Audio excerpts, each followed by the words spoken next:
हिमाचल में मानसून ने इस बार भारी तबाही मचाई। कहीं लोगों के आशियाने उजड़ गए तो कहीं लोगों ने अपनों को खोया। तबाही की तस्वीरें बेहाल कर देने वाली थी। हिमाचल में करीब 12,000 आपदा प्रभावित परिवारों के सर से छत चली गई। उनकी संपत्ति के नुकसान का बड़ा आंकड़ा सामने आया है। तो वहीं सुखविंदर सिंह सरकार इन परिवारों के पुनर्वास में फॉरेस्ट एक्ट की बाधा से जूझ रही है। कई केस हमने देखे हैं कि जिनकी ज़मीनें जो है वो धंस गई है या बिल्कुल बह गई।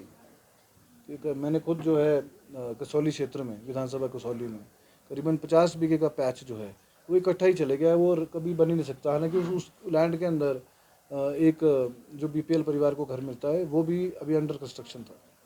तो कई ऐसे केस हैं जिनकी ज़मीनें चली गई हैं, बह गई हैं और रहने योग्य नहीं है।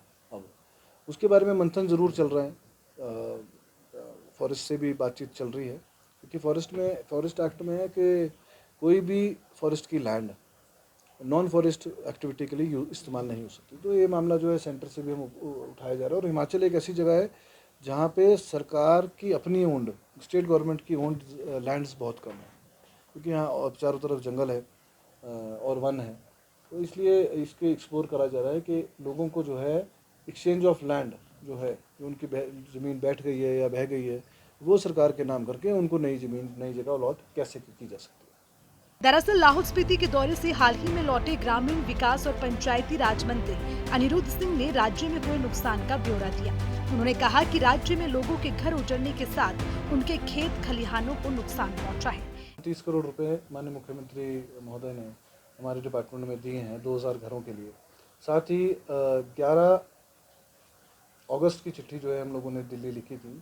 हमारे सेक्रेटरी, हमारे डायरेक्टर और मैं खुद जो है दिल्ली गए थे और सभी एमओएस से मिले थे और सेक्रेटरीज और जॉइंट सेक्रेटरी से मिले थे। और उस टाइम के अनुसार जो है 8-9 अगस्त को हम लोग गए थे।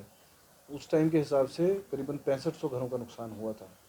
तो जो भी ऑफिशियल फिगर था, हमने 11 तारीख को चिट्ठी लिखी थी, 11 अगस्त को, और 24 अगस्त को हमारे को 6551 घर के करीब जो है केंद्र सरकार ने भी हमारे को दिए हैं, जिसका वितरण जो है हमें 24 सितंबर से पहले जो है जो भी पात्र व्यक्ति हैं उसको देना है।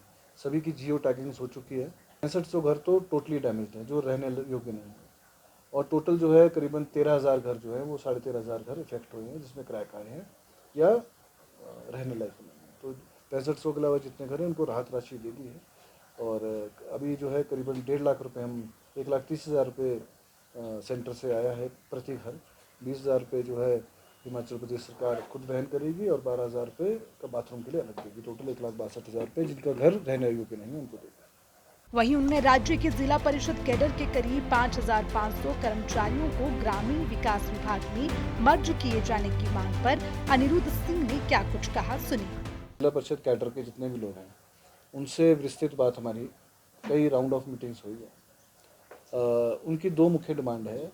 माननीय मुख्यमंत्री जी से भी वो लोग मिले हैं, पूरा डेपुटेशन विधानसभा, पिछली विधानसभा के दौरान भी। उनका जिला परिषद कैडर को रूरल डेवलपमेंट में मर्ज करने बारे एक इशू उनका ये है। उसके लिए फाइल जो है वो फाइनेंस में गई है, क्योंकि ये कोई आसान प्रक्रिया नहीं है। करीबन 5500 एम्प्लॉयज़ जो हैं वो हमारे पंचायती राज रूरल डेवलपमेंट में हैं।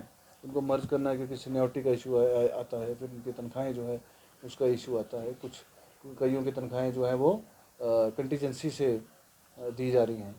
तो मैं समझता हूँ कि ये एक छोटा विषय नहीं है, इसके ऊपर मंथन कर रहे हैं हम लोग। खुद भी जो है गंभीर है कि मर्ज होने चाहिए एक ही।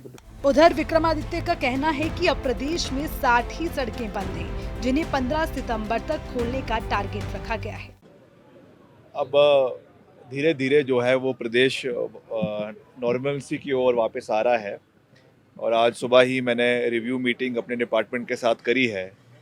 अब कुल मिला के केवल 60 सड़कें हैं प्रदेश में जो अभी बंद हैं। बाकी सब सड़कें प्रदेश के अंदर जो है वो ओपन कर दी गई हैं। उनको भी इमीडिएटली खोलने के लिए हमने निर्देश दिए हैं। और 15 तारीख, जैसा आप जानते हैं, हमने डेडलाइन दिया है कि 15 तक सारी सड़कें प्रदेश के अंदर जो है वो खुल जानी चाहिए। और जिस तरीके से स्थिति बनी है, मुझे विश्वास है कि वो कार्य पूरा होगा। हमारी राष्ट्रीय महासचिव कांग्रेस पार्टी की आदरणीय प्रियंका वाड्रा गांधी जी जो है वो कल हिमाचल आ रही हैं और बाढ़ प्रभावित क्षेत्रों का उन्होंने दौरा करना है और इसके लिए कुल्लू मनाली का, मंडी का और सोलन के कुछ क्षेत्रों का वो दौरा करेंगी। इसलिए मुख्यमंत्री जी भी उनको कल रिसीव करने जा रहे हैं, पार्टी की अध्यक्षा भी उनको रिसीव करेंगी और क्योंकि हमारे डिपार्टमेंट का उसमें सबसे ज़्यादा नुकसान है, तो उनको ब्रीफ करने के लिए हम कुल्लू में उपस्थित रहेंगे, जिसके लिए मैं आज कुल्लू जा रहा हूं और पूरी उनको स्थिति बताई जाएगी। बता दें कि प्रदेश में इस बार मॉनसून कहर बनकर बरसा। हिमाचल प्रदेश आपदा से धीरे धीरे उभर रहा है। प्रदेश सरकार आपदा से निपटने के लिए काम कर रही है और केंद्र सरकार से हिमाचल में हुई त्रासदी को राष्ट्रीय आपदा घोषित करने की सरकार कोशिश में जुटी है। शिमला से सूर्य समाचार के लिए ब्यूरो चीफ अरुण उनियाल की रिपोर्ट।